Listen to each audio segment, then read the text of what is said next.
Bonjour tout le monde, j'espère que vous allez bien. On est là pour une autre émission de toutes mes relations. Aujourd'hui, ça va être super intéressant. Encore une fois, on va apprendre plein de choses par rapport à la culture autochtone, par rapport à la culture franco-ontarienne. Puis moi, ça m'intéresse beaucoup parce que là, on va parler du peuple des Maisons Longues. Puis moi, mes ancêtres vivaient dans les Maisons Longues. Fait que je trouve ça super intéressant parce qu'en même temps que vous, mais moi, j'apprends plein de choses. J'apprends des choses sur mes ancêtres, comment ils vivaient.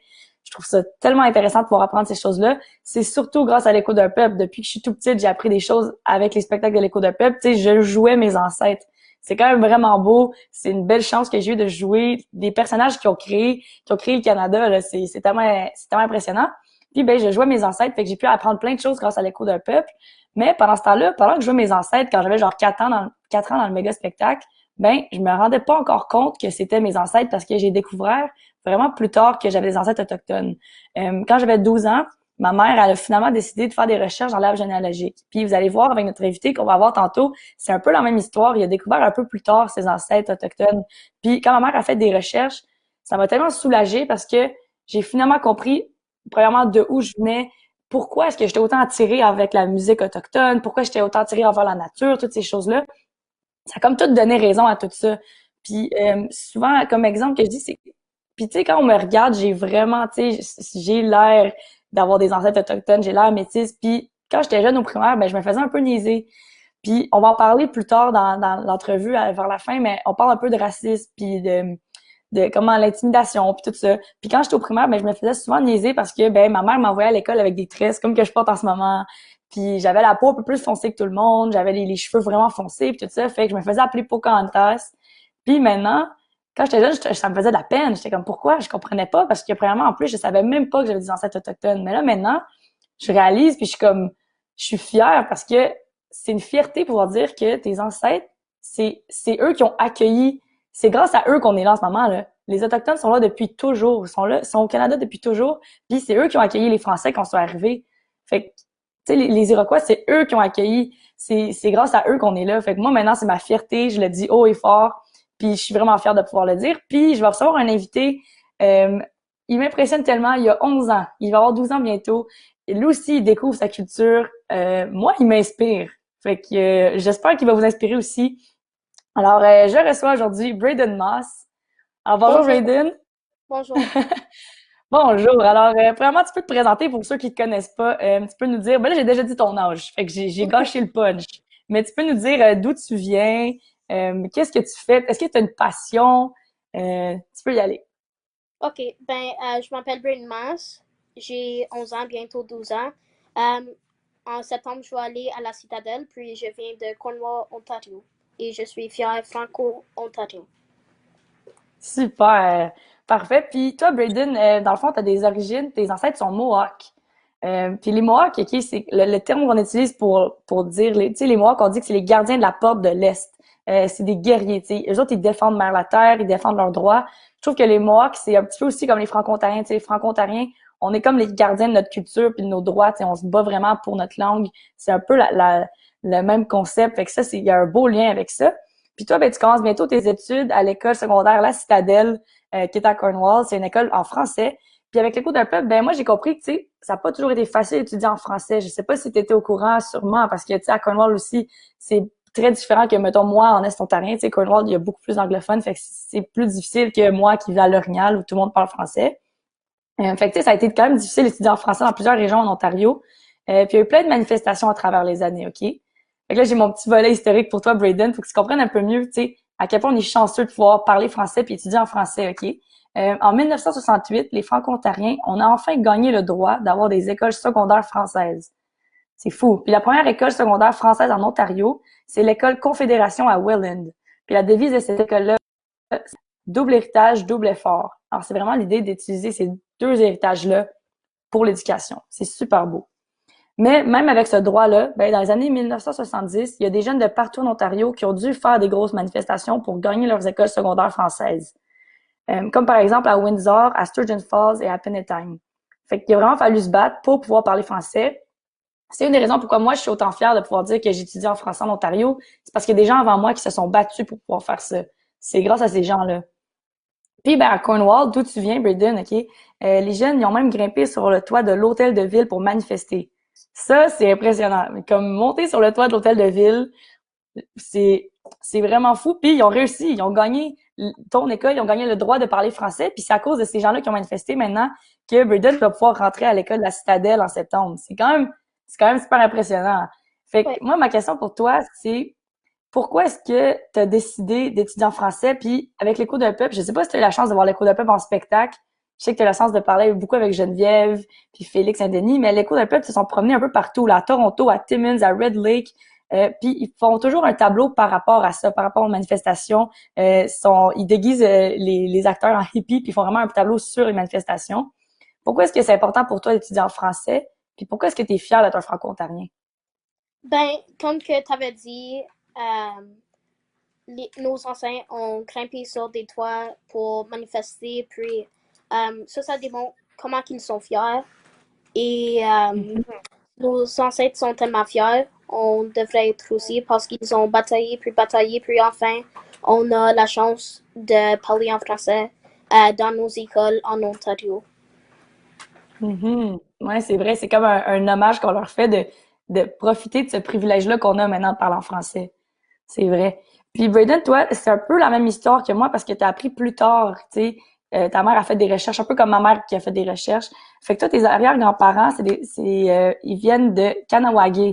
C'est une communauté Mohawk près de Montréal, fait que c'est pas tant loin.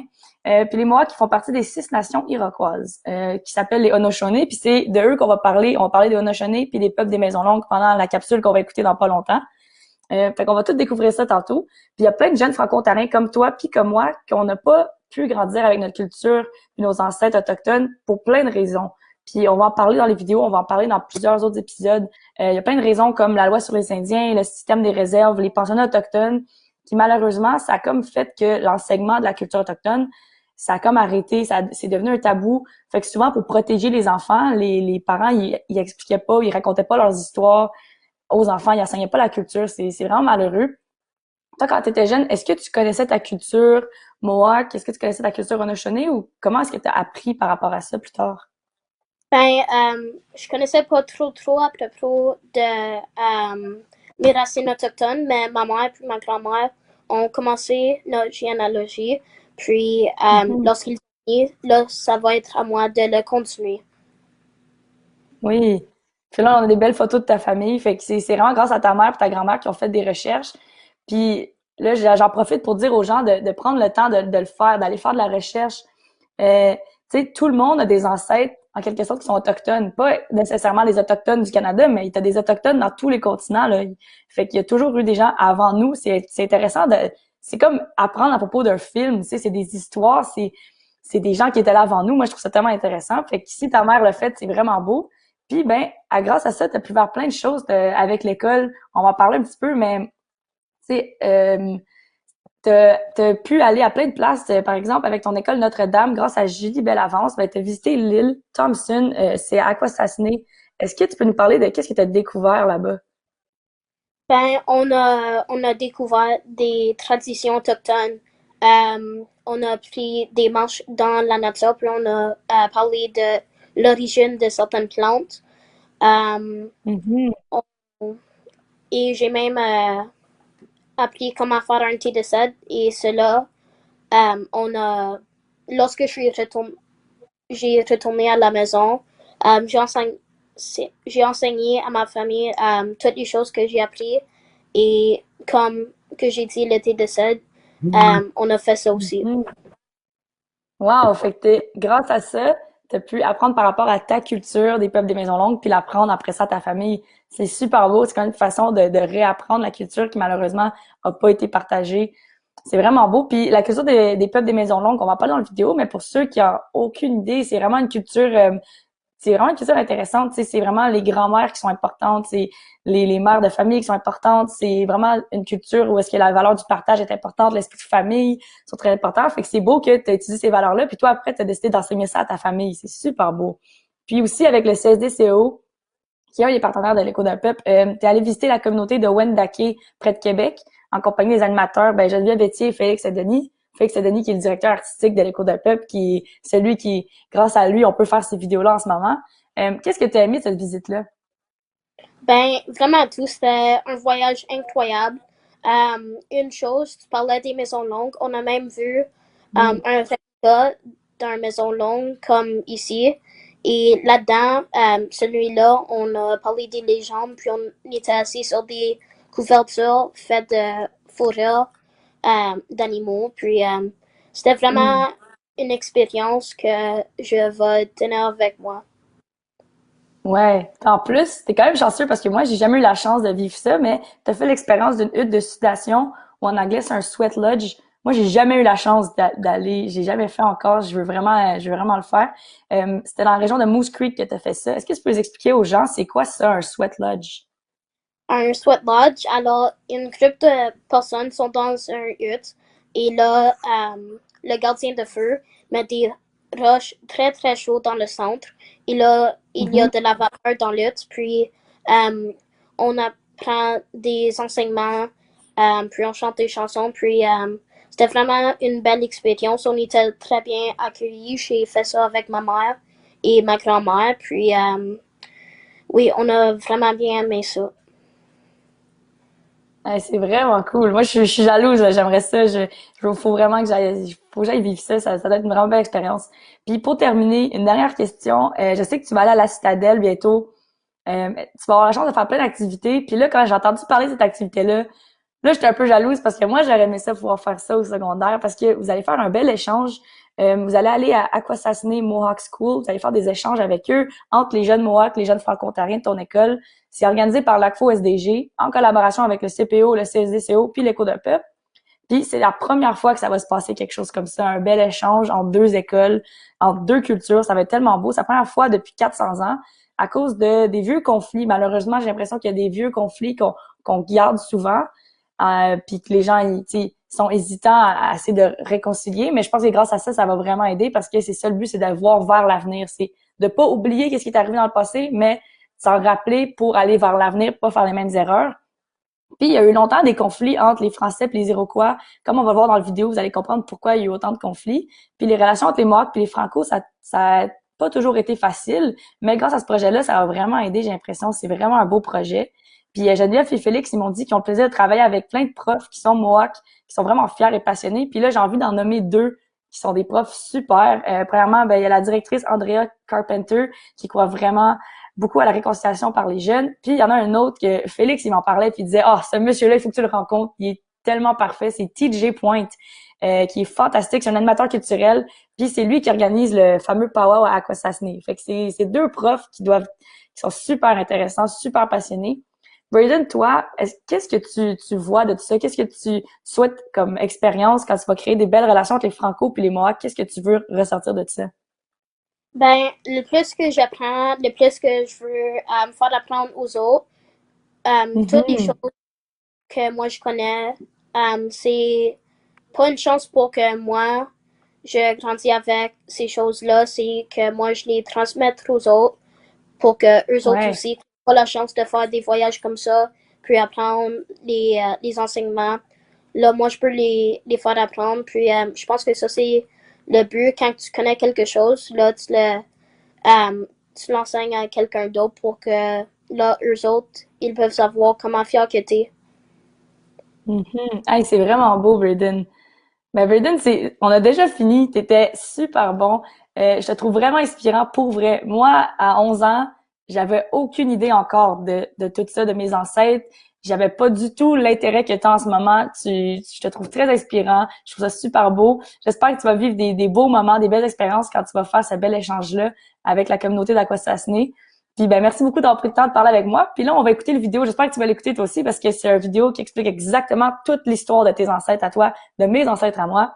Alors, on va écouter ça. Puis ensuite de ça, on a une belle entrevue avec Carole Pagé puis Mélanie Smith. Alors, on se voit tantôt. Puis bon visionnement. Bye, Braden.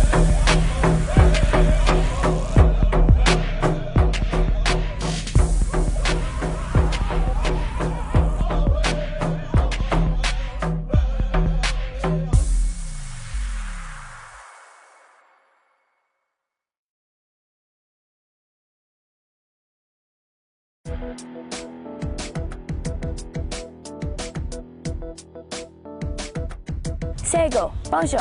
Moi, je m'appelle Grace. Lui, c'est mon frère Tristan. On vit sur la réserve d'Akwesasne, mais on va aller à Cornwall. Scanagowagan! Ma sœur et moi, on est fiers d'être Nakota Sioux, mais aussi franco-ontariens. En plus de ça, on est chanceux. À chaque jour, on vit la culture Haudenosaunee. Voici une partie de l'histoire des gens de chez nous, les Haudenosaunee, le peuple chaleureux des maisons longues.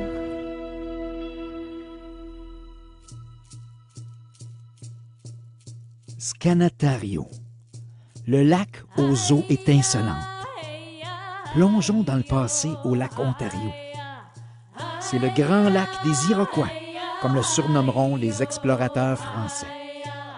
Depuis des temps immémoriaux, les Haudenosaunee vivent sur les rives du lac Ontario et au haut du fleuve Saint-Laurent. Le mot Haudenosaunee veut dire le peuple des maisons longues. On les a surnommés Iroquois, ce qui voudrait dire en algonquin serpent ou meurtrier.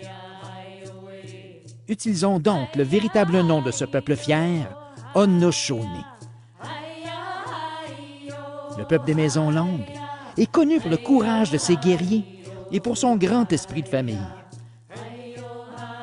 À l'arrivée des Européens, les Haudenosaunee vivent exactement comme les Wendat et les autres peuples iroquoiens. Ils partagent la même langue, une culture et des traditions très semblables et le même mode de vie.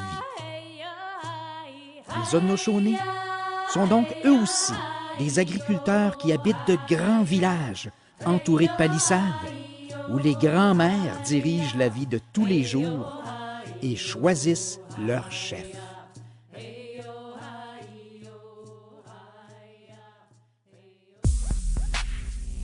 Voilà plus de 400 ans, 5 nations Haudenosaunee habitent au sud du lac Ontario et du Haut-Saint-Laurent. Les Tsonondowaga, surnommés Sénéca, les gens de la montagne. Les Cayuga, surnommés les Goyogouins, les gens du bord de l'eau. Les Onondaga, surnommés Onontagé, les gens du sommet de la colline.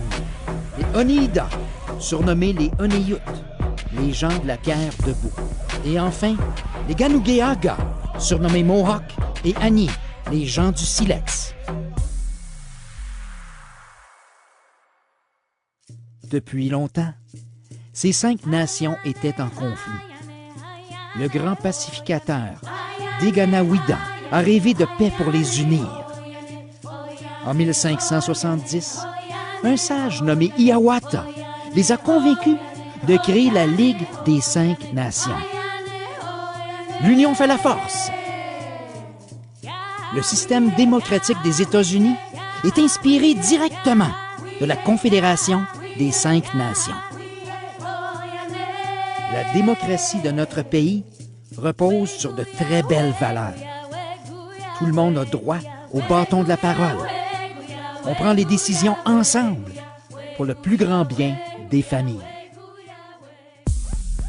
Les Wendat, qui habitaient la grande région de Toronto, ont refusé de se joindre aux 5 nations. Ils se sont réinstallés près de la baie Georgienne. Ils laisseront leur surnom au lac Huron.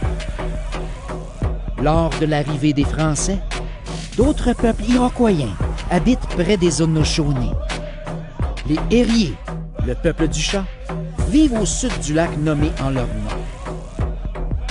Les Tionontati, le peuple pétain, cultivent le tabac à la péninsule Bruce et plus au sud.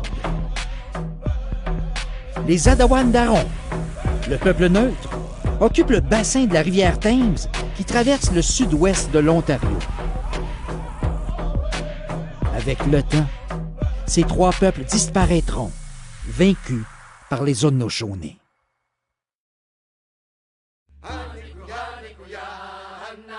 Tout comme chez les Wendat, la jeune fille Haudenosaunee apprend très tôt à cultiver le maïs. Le repas principal des Iroquoiens, c'est une espèce de gruau fait de maïs écrasé au pilon et dans lequel on ajoute parfois de la viande ou du poisson. On appelle cette soupe la sagamité. La jeune fille Haudenosaunee apprend même à fabriquer de jolies poupées à partir des feuilles des épis. Tout comme les Anishinaabe, Les Haudenosaunee sont de talentueux artisans. Femmes et filles confectionnent vêtements, accessoires et bijoux. Tout est fait à la main, avec patience et doigté. Le troc des fourrures avec les Européens fournit aux Autochtones des outils de fer qui faciliteront l'artisanat et les tâches quotidiennes. On surnommait les Français les gens de fer. Plusieurs Premières Nations minaient déjà le cuivre. Mais la puissance du fer va révolutionner toute leur vie. À partir de l'âge de 12 ans, le garçon Haudenosaunee poursuit sa quête de vision pour entrer dans le monde des hommes. Le jeune Haudenosaunee apprend à jouer fort, à la crosse, comme à d'autres jeux, tel le jeu du canard, qui est comme un jeu de quilles. Il développe son adresse, son sens de la stratégie, son endurance, sa capacité à travailler en équipe. Il aura besoin de tout ça pour survivre.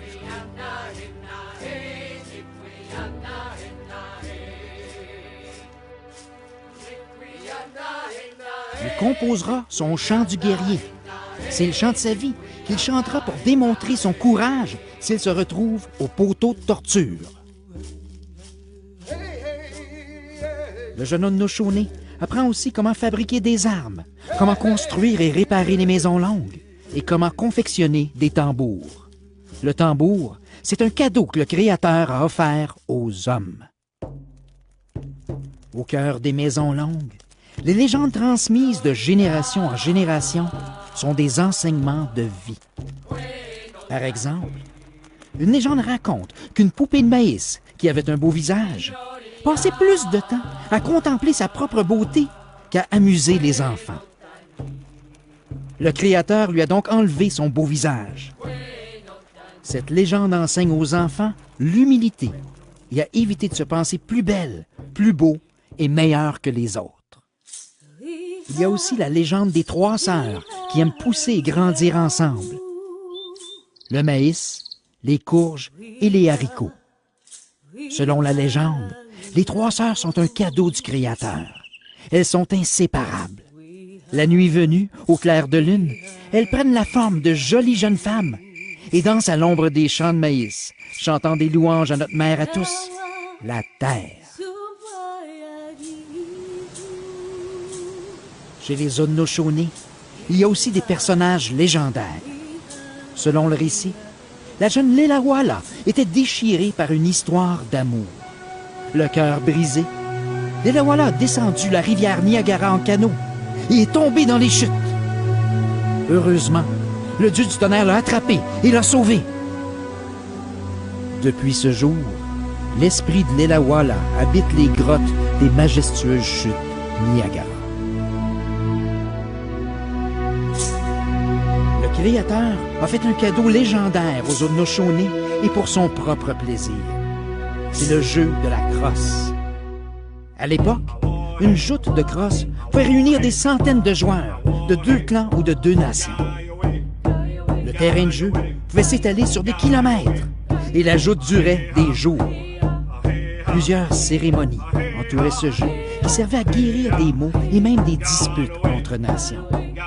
Après la joute, on échangeait des joueurs entre les 2 groupes pour renforcer le sang. Ceux-ci allaient vivre dans une nouvelle famille.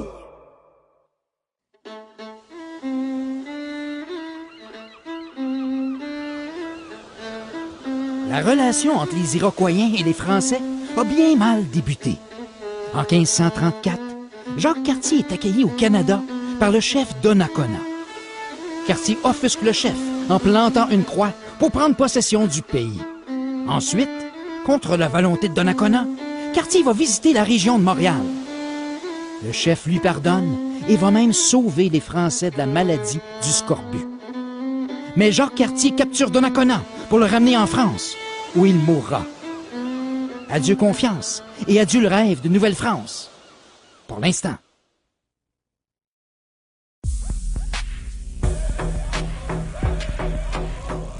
« 70 ans après Cartier, les Français reviendront au pays avec Champlain pour s'installer dans les Maritimes, dans la vallée du Saint-Laurent et au nord des Grands Lacs.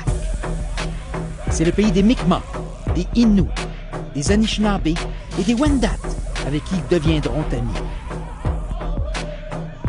D'un autre côté, les Hollandais, les Anglais, viendront eux aussi explorer et s'installer dans le territoire voisin au sud.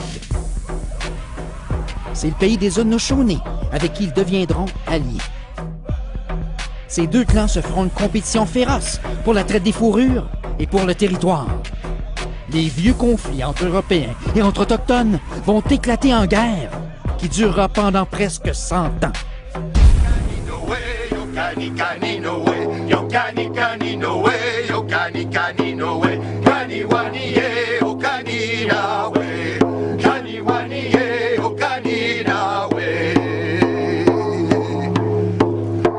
À partir de 1609, l'explorateur Samuel de Champlain vient aider ses alliés Wendat et Anishinaabe à combattre les Haudenosaunee, les fameux Iroquois. Au lac auquel il a donné son nom, Champlain surprend les Haudenosaunee Mohawks avec ses fusils, qui sont comme des bâtons du tonnerre. Les Alliés et les Français gagnent ensuite une autre bataille, à Sorel. Avec ses fusils, Champlain croyait peut-être imposer la paix aux Haudenosaunee par la force. Mais il a plutôt aggravé la guerre.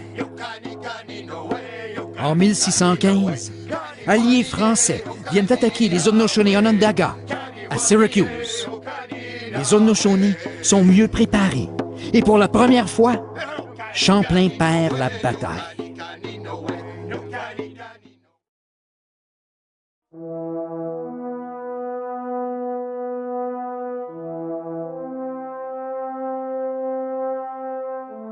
Pendant des dizaines d'années, les Haudenosaunee partent en campagne pour repousser les envahisseurs français et se venger de leurs ennemis autochtones. Les Haudenosaunee chassent les Wendat et les Anishinaabe jusqu'à ce qu'ils abandonnent leur territoire. Les Haudenosaunee sont maintenant armés de fusils fournis par les Hollandais. Au Lonceau, près d'Hawkesbury, les Haudenosaunee sont attaqués par surprise par des Français qui veulent sauver leur colonie à Montréal, ainsi que la Nouvelle-France. Les Haudenosaunee attaquent souvent les Français pour les décourager d'envahir leur territoire. La France envoie un régiment de 1300 soldats pour attaquer les Haudenosaunee dans leur pays. Ils brûlent leur village. Encouragés par les Anglais, les Haudenosaunee ripostent et massacrent les habitants français à Lachine. Cette longue guerre se terminera enfin en 1701 avec le traité de la Grande Paix à Montréal. Au cours des 300 dernières années, l'esprit de courage des Haudenosaunee et leur réputation de puissants guerriers va même sauver notre pays. En 1812, des milliers de soldats américains s'en venaient envahir le Canada. Plus d'une fois, ils se sont sauvés en courant d'une poignée de guerriers Mohawks qui sont devenus des héros. Dans notre histoire plus récente, la bravoure des Haudenosaunee a aussi beaucoup aidé à bâtir pays. Par exemple, les Mohawks de Kahnawake sont devenus de grands constructeurs comme leurs ancêtres qui grimpaient pour bâtir des maisons longues. Plusieurs sont morts courageusement en construisant le pont de Québec. Leurs nerfs d'acier ont facilité la construction de la tour CN à Toronto, se tenant debout sur des poutres d'acier à 1500 pieds du sol. Et ce sont encore ces braves qui ont installé la flèche au sommet du One World Trade Center à New York.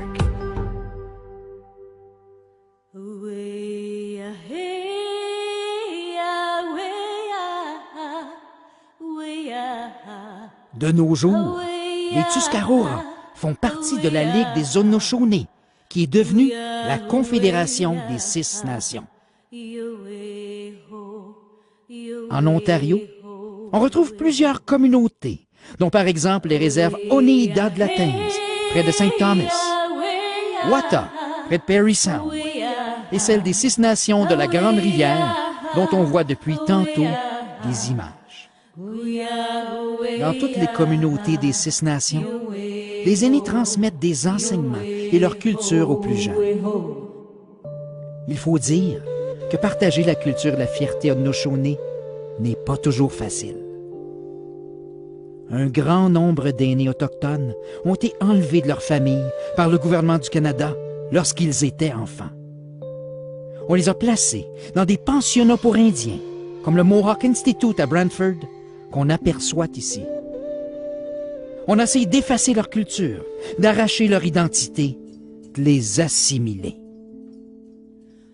Or, les Haudenosaunee savent protéger les droits de leur famille et mèrent la terre. Les Mohawks sont de fiers guerriers. Ils ont toujours été les gardiens de la porte de l'Est face aux envahisseurs. En plus des aînés, une nouvelle génération d'artistes célèbre la fierté de ses ancêtres qui vivaient dans les maisons longues. Visiter une réserve, comme celle ici de Tyendinaga à la baie de Quinte, c'est une aventure pour découvrir toutes sortes de trésors culturels. L'artisanat dans les postes de traite est fascinant.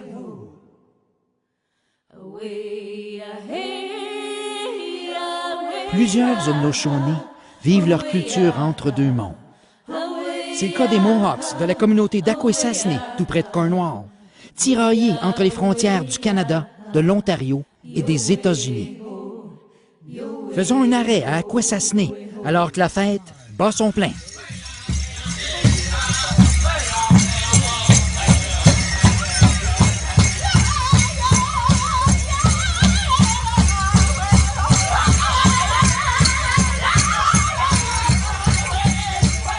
Comme chez de nombreux peuples, le powwow est une superbe expérience où tout le monde, autochtone ou non, est invité à vivre la culture Haudenosaunee. On découvre plein de musique, d'artisanat, de traditions et de nourriture typique. On admire les paniers d'écorce, comme les décoraient les grands-mères dans les maisons longues. Les hommes portent fièrement le gastowa, la coiffe de leurs ancêtres. Les plumes sont portées différemment pour chacune des 6 nations. Les gens du silex font revivre de très vieilles traditions, comme le démontre ce sculpteur de pointe de flèche. Les œuvres d'artistes nous expliquent les origines de la crosse et comment elle est devenue le sport national d'été du Canada. La crosse est sans doute l'ancêtre du hockey, notre sport national d'hiver. Tous les peuples sont invités dans les grandes danses de l'amitié. Que ce soit les aînés comme les tout-petits. On est accueillis chaleureusement par l'esprit de famille des Haudenosaunee. Les gens de nombreuses nations vont s'y ressourcer, à partir des Mayas invités du Mexique, comme des Franco-Ontariens, telle l'animatrice métisse Julie Vachon qu'on aperçoit ici. L'esprit de partage des Haudenosaunee s'exprime aussi avec la danse de la couverture.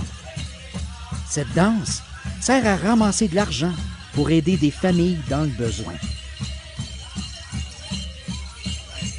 Tout autour du Haut-Saint-Laurent et du lac Ontario, on entend toujours l'écho du peuple des Maisons Longues, au cœur aussi puissant que le merveilleux chant de l'amitié.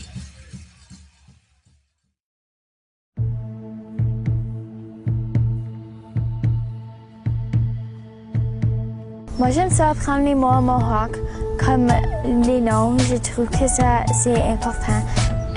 Gospel, ça veut dire cochon. Et je sais déjà comment compter à 10 en Mohawk.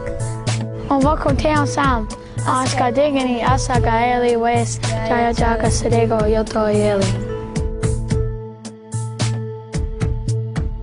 2 années passées, quand on est allé à l'ouest, on a rencontré ma famille. Mon père, il a reçu sa plume d'aigle, puis c'était important parce que ça lui amène beaucoup d'honneur. Ça veut dire qu'il est important. Puis, ça l'a rendu vraiment beaucoup de joie quand il a reçu de notre famille. Moi, je joue pour l'équipe d'Akwesasne Storm et First Nations. Ça fait 2 années que je joue pour l'équipe d'Akwesasne et c'est mon première année pour jouer pour l'équipe de First Nations. Je joue de lacrosse depuis 6 ans. Moi, à mon école, je partage le sport de lacrosse avec tous mes amis. Chez le Mart, le jour là que les Haudenosaunee jouent tout ensemble. Le cross est un medicine game parce que ça aide à te guérir. Ça aide avec ton endurance et tes muscles. Quand je joue à la crosse, je sens libre, comme personne peut m'arrêter, puis j'aime comme courir, puis aider à mon équipe à faire des buts, puis j'aime gagner. Que tu viens d'ici ou d'ailleurs, toi aussi tu as des ancêtres autochtones. Parle-en avec tes parents, parle-en avec tes grands-parents. Yawa, Ona, merci, au revoir.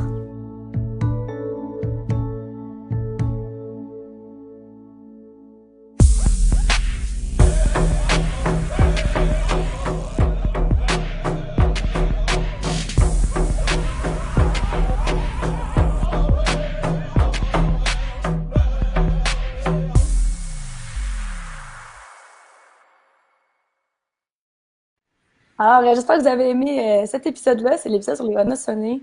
Alors, là, en plus, on a la chance d'avoir deux personnes super intéressantes avec nous. Vous avez vu dans l'épisode, on a parlé un peu de Carole Pagé, on a parlé de plein de monde intéressant. Ben là, on va recevoir certaines personnes. Puis aussi, cet épisode-là, je l'aime beaucoup parce qu'il y a des scènes de village vraiment impressionnantes qui ont été filmées par l'Écho d'un peuple. Comme on voit même, moi, à un moment donné, quand je suis plus jeune, je pense que j'avais 15 ans. Puis c'est vraiment impressionnant de voir toutes ces scènes-là, tous les habits traditionnels, les accessoires, puis tout ça. On va pouvoir en parler aussi parce qu'on va parler un peu des accessoires avec nos invités. Alors, j'ai la chance de recevoir deux personnes. Puis là, pour la suite, OK, on va aller un peu plus loin dans les sujets. On va aller un peu plus profondément dans des sujets qui sont un peu moins agréables, des fois des sujets un peu plus difficiles. Fait que c'est vraiment plus pour les 12 ans et plus. Alors, ça va être des conversations super intéressantes. Puis j'ai la chance de recevoir Mélanie Smith et Carole Pagé. Alors, bonjour à vous deux.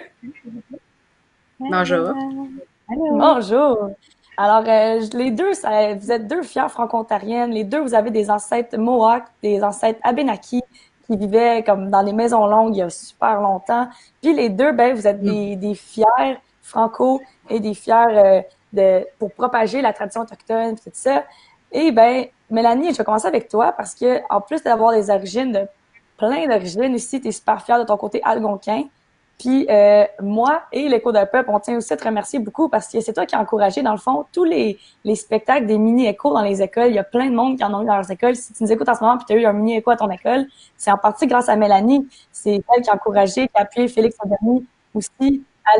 Mélanie t'a appuyé pour le livre La rencontre infinie que Félix a écrit, que les écoles ils ont la chance d'avoir. C'est un super beau livre. J'ai eu la chance de le lire aussi. C'est vraiment intéressant. Alors Mélanie, est-ce que tu peux nous expliquer rapidement de où tu viens? Puis comment est-ce que tu as grandi avec ta culture autochtone? Est-ce que tu connaissais toutes tes origines quand tu étais jeune? Comment tu as grandi avec ça?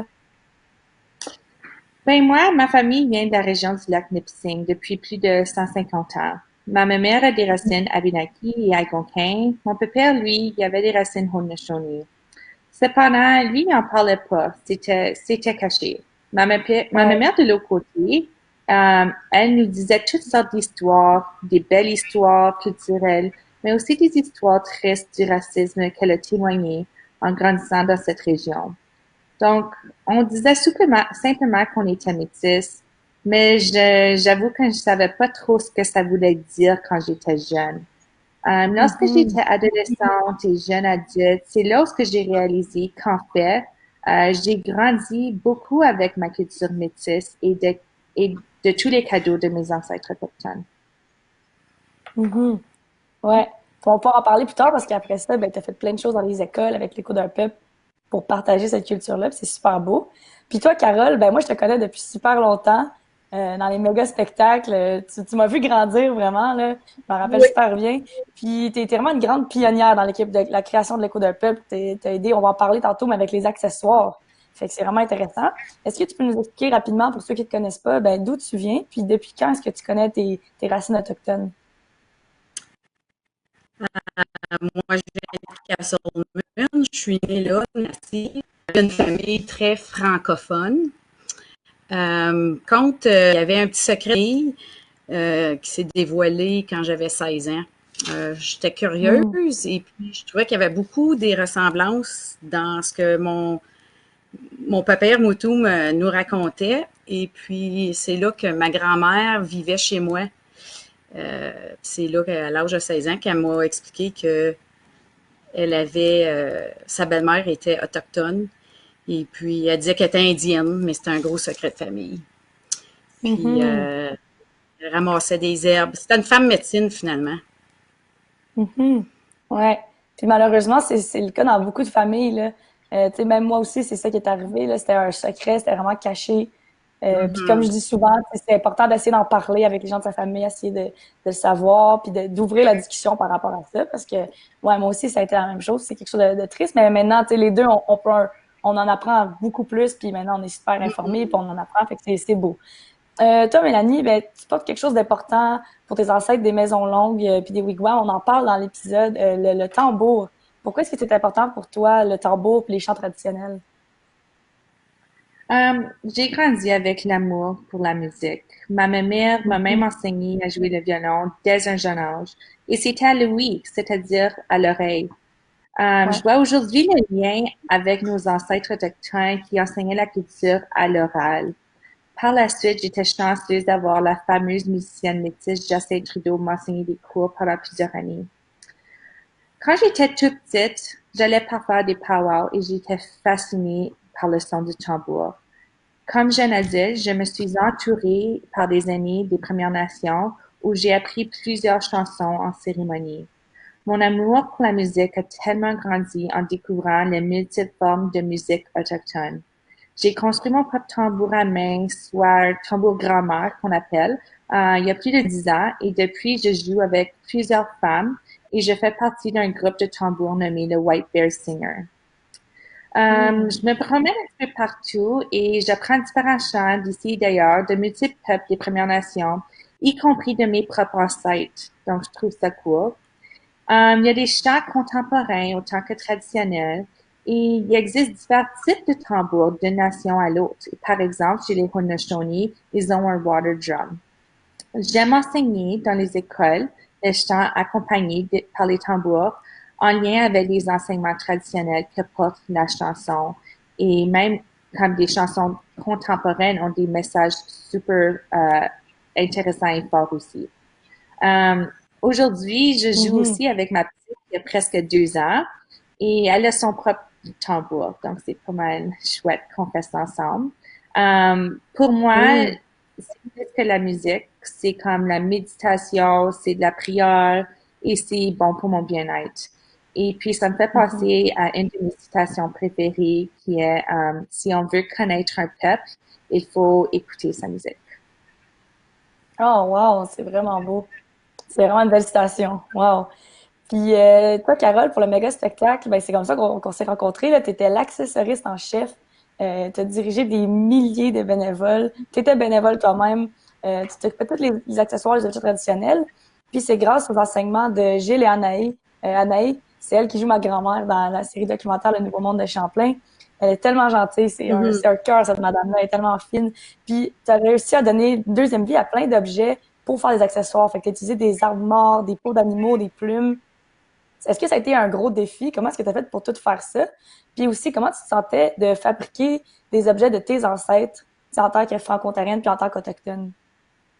Mais c'était un gros défi de création, puis on avait peu de sous. Ouais. Puis heureusement, on avait beaucoup, beaucoup d'aide. Euh, pour moi, c'était comme un voyage dans le temps au pays de mes ancêtres. Puis ce qui m'a été mon coup de cœur, c'est vraiment quand j'ai touché à tous les artefacts autochtones. C'est là que j'ai réalisé que tout ce que mon grand-père nous avait enseigné dans les valeurs autochtones, euh, chaque chose qu'on utilisait avait une raison. Puis chaque chose si on utilisait un animal, fallait tout utiliser ce qu'on utilisait de l'animal, fallait pas gaspiller rien. Et puis, en créant ces choses-là aussi, j'ai compris, par exemple, il y a des objets qui étaient sacrés, qu'on n'avait pas le droit de mettre sur scène, comme des masques, des bâtons de chef. Ce que je plaçais sur un bâton, il y avait une raison d'être. Euh, ça donnait des messages aussi par rapport au chef qu'il portait. Par exemple, placer des bois de serre, des fourrures, des pots. Tout ce qui était utilisé devait être représentatif de la réalité selon les nations, les Premières Nations, les Métis surtout. Puis en même temps, fallait pas mettre des couleurs des films d'Hollywood. Ça, Ouais. c'est vraiment non, non, là, c'est. Alors, il fallait vraiment faire une bonne recherche à travers les livres, les musées, euh, mes recherches aussi, puis aussi mon cœur, puis mon âme là-dedans était là. Je pensais beaucoup à mon grand-père à ce moment-là parce que je le revoyais, lui, travailler dans ces choses. Et puis, ça me ramenait euh, dans un voyage interne pour moi-même aussi, là, tu sais. Je Mhm. retrouvais mes racines. Ouais. Ouais. Mais c'est plus que juste des accessoires, comme tu dis, c'est t'as une Ouais. connexion, puis tout ça, puis ça a été super bien fait, la recherche, vous avez travaillé avec plein d'aînés, plein d'artistes autochtones, toi-même avec les connaissances que tu avais, parce que ça, tu sais, ça représente vraiment qu'est-ce que c'est. Comme tu as dit, vous n'avez pas tombé dans le panneau de représenter les films hollywoodiens où c'est mal fait, puis des fois, fait que ça a été super bien fait, puis bravo pour ça. Puis toi, Mélanie, je trouve ça intéressant parce que je me sens un peu comme un peu une petite version de toi-même, parce que quand tu étais adolescente, toi aussi, tu étais une grande leader par rapport au sujet autochtone. Tu voulais sensibiliser les jeunes aux défis des Autochtones. C'est quoi, puis là, on va pouvoir aller un peu plus longuement dans ce sujet-là, puis un peu plus profond. C'est quoi, selon toi, les injustices et les causes sociales qui te tiennent le plus à cœur par rapport aux Autochtones? Ah, malheureusement, il existe tellement d'injustices sociales encore aujourd'hui chez les peuples autochtones. Un grand défi, c'est l'ignorance, donc pas savoir, ou l'indifférence face aux multiples problèmes qui existent toujours. C'est quand on voit du Mm. taxage, soit quelqu'un qui se fait bullier, on est censé de dire ou de faire quelque chose, pas juste d'observer. C'est la Ouais. même chose qui revient au racisme. Il faut que tout le monde, que ça t'impacte directement ou pas, qu'on se lève ensemble pour le combattre. Le racisme est lié à plusieurs injustices sociales aujourd'hui, telles que la grande pauvreté parmi plusieurs peuples autochtones. Plus de Mhm. 50% des Premières Nations vivent dans les villes. Plusieurs quittent leur réserve puisqu'il n'y a souvent pas assez d'opportunités pour l'emploi. Et malheureusement, dans nos villes canadiennes, ils font souvent face au racisme partout où ils vont. Plusieurs ne sont pas considérés pour un emploi simplement à cause de leur dernier nom ou la couleur de leur peau. Les personnes sur la rue n'ont pas confiance dans les systèmes de santé ni des polices qui leur ont souvent tant failli en leur faisant preuve de racisme. Malheureusement, Ouais. on n'est pas tous égaux. Si jamais tu vois quelque chose qui n'est pas correct, tu as le droit de filmer comme preuve et de le partager dans les médias sociaux ou avec la police, etc. C'est en se rassemblant et en s'informant qu'on peut se soutenir. Une Mhm. autre injustice sociale qui me tient beaucoup à cœur, c'est les femmes autochtones assassinées et disparues. Saviez-vous qu'aujourd'hui, c'est 5 fois plus probable pour les femmes autochtones de souffrir de la violence à comparer aux femmes non autochtones? Pourtant, les peuples autochtones ne représentent que 4% de notre population et donc les femmes, ce serait environ 2%. Il existe quelques journées pour souligner ce problème, cette crise, mais n'importe quel jour est un bon jour d'en discuter. Vous pouvez lire des livres, des vidéos, des documentaires à ce sujet et en apprendre davantage et par la suite informer d'autres personnes. Il y a Ouais. récemment une exposition artistique nommée Marchons avec nos sœurs, où j'ai apporté un autobus plein d'élèves secondaires pour en apprendre sur le sujet et pour devenir des témoins. Il s'agissait, tu sais, des langues sur les mocassins, on appelle en anglais des moccasin tops. C'était Ouais. parlé des femmes de partout du Canada en honneur des 1000 de femmes autochtones assassinées et disparues dans les dernières 20 années. J'étais Mhm. une des 500 femmes qui a soumis une œuvre pour l'exposition. Je crois sincèrement que l'art est un véhicule où on peut rejoindre la tête avec le cœur. Quand on affecte le cœur, on apprend mieux. Ouais, c'est vraiment vrai. Puis merci de partager tout ça avec nous. Je suis sûre qu'il y a plein de monde qui était même pas au courant de ces problèmes-là. C'est tellement frustrant, c'est tellement fâchant. Mais en même temps, je pense que la meilleure façon, c'est d'en parler le plus possible pour essayer de passer des messages comme que tu viens de faire. Puis comme tu dis, une façon de combattre le racisme, c'est d'en parler, c'est d'aller contre le racisme. J'ai l'impression que rien faire, puis juste laisser des choses passer, puis si tu es présent puis tu vois quelque chose, il faut que tu fasses quelque chose parce que rien faire, c'est comme dire que c'est correct.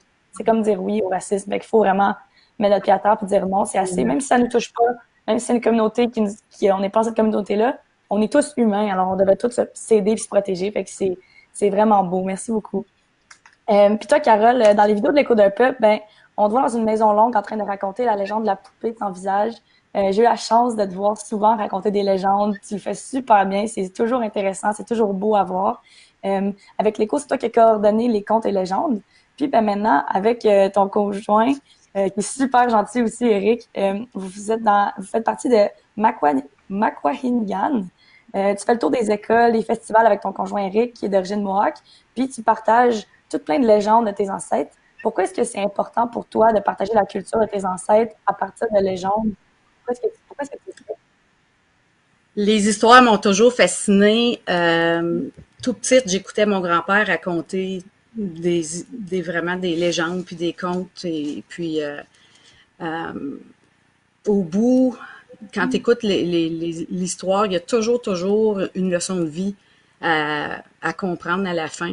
Puis les contes et légendes ont toutes des bonnes valeurs qui en ressortent aussi. Comme Mélanie disait tantôt, on parlait de taxage. Quand je vais dans les écoles, c'est l'une des premières choses que je vais faire. Je vais toujours trouver des légendes qui vont parler des valeurs importantes pour les enfants.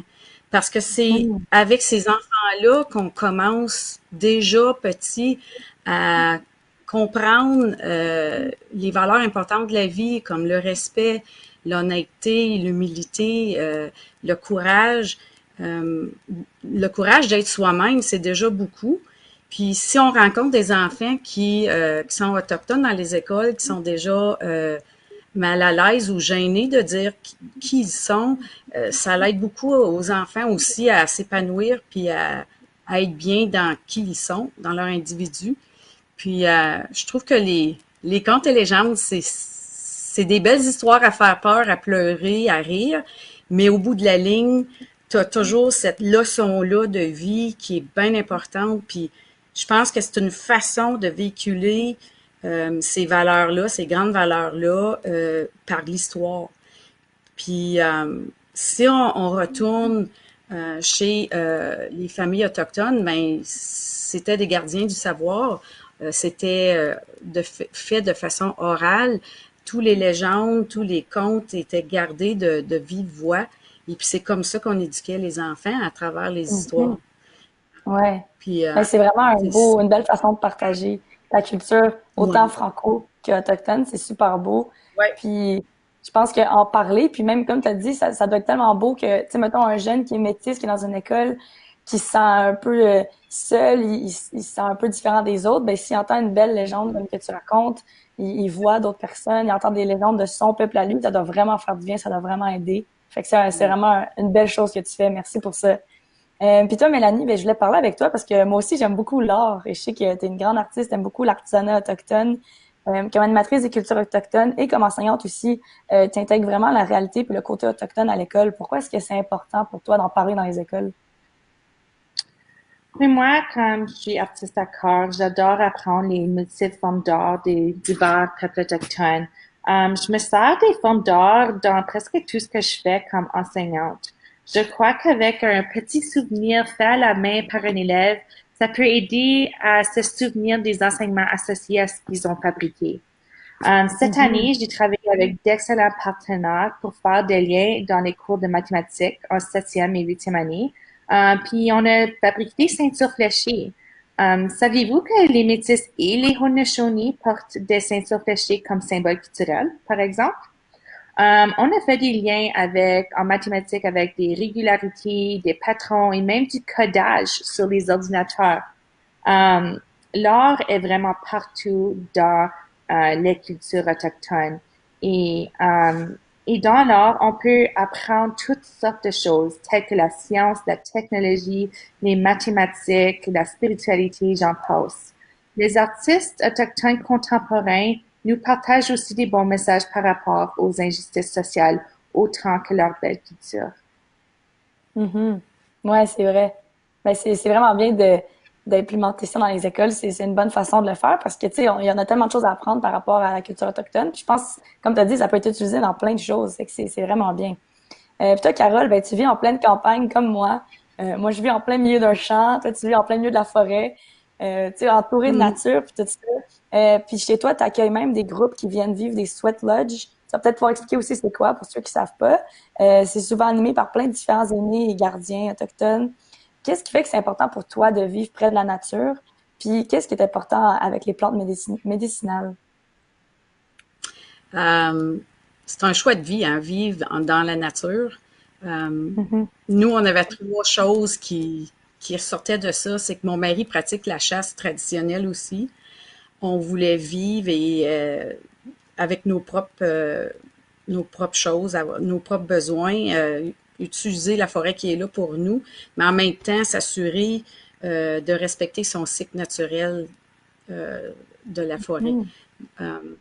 La médecine, ça a toujours été là pour moi parce que, comme je te dis, mon arrière-grand-mère qui était une femme médecine, puis mon grand-père qui me montrait ça aussi, ça a toujours été dans moi depuis que je suis enfant. Fait que pour moi, je suis fascinée. Quand je rentre dans le bois, je suis comme un enfant, je découvre. Je découvre les nouvelles plantes, j'apprends quelle plante donne telle médecine. Pour moi, c'est toujours une aventure. C'est important de savoir de garder nos forêts intactes. Puis ça, c'est quelque chose qui est pas gardé dans la région ici. Les forêts sont plantées, les plantes typiques et originales disparaissent. Alors, c'est important d'essayer de garder nos forêts le plus naturel possible. Puis l'autre raison d'être qu'on voulait vivre là aussi, c'était pour offrir à tous les gens qui avaient besoin d'un lieu pour aller chercher de la médecine, soit par les herbes, soit par un lieu où vous pourrez avoir des cérémonies sacrées pour la guérison, pour du bien-être finalement, pour que les gens puissent venir se ressourcer dans la forêt. Et puis, j'ai eu la chance de rencontrer une personne incroyable, Julie Vachon, qui, elle, est une gardienne d'un lodge médicinal, qui est une hutte de sudation. Et puis, c'est des cérémonies qui existent depuis le début des temps pour prendre soin de nous-mêmes et puis de faire des prières pour nous-mêmes, faire de la guérison aussi. Alors, Dieu sait, comme Mélanie, tout ce que Mélanie a mentionné tantôt, les peuples autochtones ont encore beaucoup besoin de cette guérison-là. Et puis, c'est important d'avoir des lieux sacrés pour eux, puis dans notre région. Ouais. Ouais, c'est vrai. Puis, juste rapidement, est-ce que vous pouvez me dire en une phrase, qu'est-ce qu'il faut, selon vous, pour bâtir une meilleure relation entre les Autochtones et les Franco-Ontariens? Vous deux, vous avez des racines autochtones et des racines franco-ontariennes. Alors, qu'est-ce qu'il faut en une phrase? Mélanie, tu peux commencer. OK. Environ. Je pense qu'il faut vraiment se mettre dans les souliers des autres, ou peut-être, disons, les mocassins des autres. Pense-toi toujours comment toi tu te sentirais si c'était comme toi ou ta famille qui était impactée par une injustice sociale. Et ce que tu ferais. Ouais. Donc, il faut d'abord s'informer et apprendre des vérités pour par la suite être des bons alliés et appuyer nos frères et sœurs autochtones. C'est bien dit. Puis toi, Carole, en une phrase environ. Mais je pense que c'est important d'oser d'aller vers les autres avec le cœur et l'esprit ouvert. Surtout de respecter nos différences et puis de respecter le vécu de ces gens-là, le vécu les difficultés qui se sont passées depuis tellement de générations, puis d'écouter, puis d'observer, puis d'être là pour les gens qui en ont besoin, sans jugement. Ouais, ça, c'est très bien dit. Aussi. Très bien dit. Ben, merci à vous deux. Ça a été une conversation tellement intéressante. Alors, un gros merci d'avoir pris le temps de me parler. J'ai appris plein de choses grâce à vous. Puis merci avec toutes les choses que vous avez faites avec l'écho d'un peuple. Puis dans les écoles, c'est super beau. Alors, bye bye. Puis maintenant, pour terminer notre épisode d'aujourd'hui, ça a été un épisode super intéressant sur les Haudenosaunee. Alors, il y a plein de monde qu'il faut remercier, encore une fois. Vraiment, je vous remercie, vous, de prendre le temps d'écouter ça. d'apprendre sur la culture. C'est super beau que vous le faites. Ensuite de ça, ben, je veux remercier mes invités d'aujourd'hui. Les trois ont été super, super intéressants. Alors, premièrement, il y a Braden Moss, un jeune super captivant. Ensuite de ça, Carole Pagé et Mélanie Smith, avec qui on vient de parler. Alors, merci à nos trois invités. Ensuite de ça, il faut dire merci aussi aux aînés et artistes autochtones qui nous ont guidés depuis longtemps avec l'écho d'un peuple. Alors, merci à eux. Merci au conseil scolaire, plus précisément au CSDCO et au CSCCE. Merci aussi au ministère de l'Éducation qui nous permet de faire des capsules et de rejoindre toutes vous autres, tout notre beau public. Alors, merci à eux. Puis, ben, pour terminer, tu sais, les Franco-Ontariens, j'aimerais ça vous laisser sur une petite note. Tu sais, les Franco-Ontariens, on a la chance d'accueillir de plus en plus de familles, de jeunes qui viennent de 80 pays de la francophonie partout à travers la planète. Là. 80 pays, c'est beaucoup. Et on a la chance de tous les avoir ici au Canada. C'est magnifique. Alors, je pense que il faut s'inspirer de l'esprit d'accueil des gens des Maisons Longues pour bâtir ensemble toutes nos relations. Alors, merci tout le monde, puis on se voit pour un prochain épisode la semaine prochaine à 13h pour l'Écho d'Evelyne.